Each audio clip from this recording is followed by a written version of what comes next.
Usai difitnah Art, kondisi Natalie Holzer kini drop hingga tak berani keluar kamar hingga tak nafsu makan. Natalie Holzer kondisinya drop hingga tak keluar kamar dan tidak nafsu makan imbas difitnah mantan Art. Natalie Holzer bahkan menangis saat sejumlah pembantu di rumahnya masuk ke dalam kamarnya. Hari ini Bunda Natalie udah seharian gak keluar kamar, gak biasanya Bunda begini.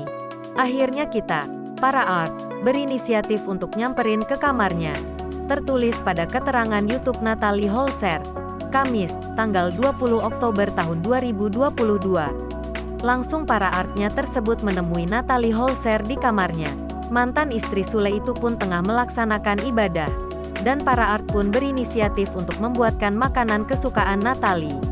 Dengan raut wajah sedih, Natalie mengatakan dirinya sedang drop.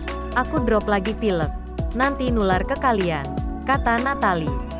Ia pun langsung menangis melihat para Artnya itu menyemangatinya.